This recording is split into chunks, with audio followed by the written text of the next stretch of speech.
ازاي تكون ممثل كويس؟ بعيدا عن الموهبة، هتكلم عن بعض النصايح لأي ممثل بيحاول يعمل تجربة تمثيل قدام لجنة أو منتج. نصايح بسيطة جدا لكن ليها تأثير كبير جدا على قرار اللجنة أو المنتج في حالة اختيار ممثل جيد. النصيحة الأولى: تنظيم النفس في الحوار. يعني لو عندك جزء من حوار ناوي تقوله قدام الناس، لازم قبلها تقطعه كويس وتخلي فيه فواصل تاخد نفسك فيها عشان تون صوتك يفضل على معدله وما يكونش فيه حشرجة بسبب الريق اللي في فمك.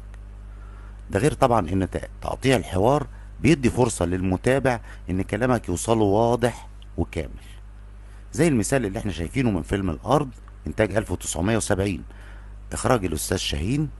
محمود المليجي وهو بيتكلم مع الفلاحين لاحظ هنا السكتات في الحوار وتقطيعه والاماكن اللي المليجي بياخد فيها نفسه عشان يقدر يكمل بنفس التون. اسمع الفيديو اكتر من مرة وركز فيه. يا سيدي لما ده الداعي جه وانا كنت في مصر في خضري اتخليت عنكم عمري. ده احنا في ايام الانجليز حاربنا. ايوه حاربنا سوا ايام الانجليز وايام السلطه. رحنا الشام في عز البرد والتلج الحارب، شفنا الموت بعينينا، دفنا مننا ناس في التلج، لا خفنا ولا ولينا.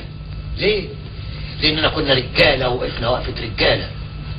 وفي ثوره سنه 19 حاربنا مره تانية مع سعد باشا، حرقنا الاطار، قطعنا سكه الحديد ضد الانجليز، ضربونا حبسونا، مات مننا اولاد، انما كنا رجاله وقفنا وقفه رجاله. وفي الانتخابات اللي فاتت بلاش نتكلم عن النتيجه، انما احنا وقفنا معاك يا شيخ حسونه وسمعنا كلامك. كانت النتيجه ايه؟ انضربنا اتهنا، لكننا كنا رجاله وقفنا وقفه رجاله. لما كانت حياتنا متعلقه بشعره وبيننا وبين الموت خطوه واحده ما خفناش، هجمنا بصدورنا، حاربنا عدونا. ليه؟ لاننا كنا رجاله وكنا واقفين وقفه رجاله.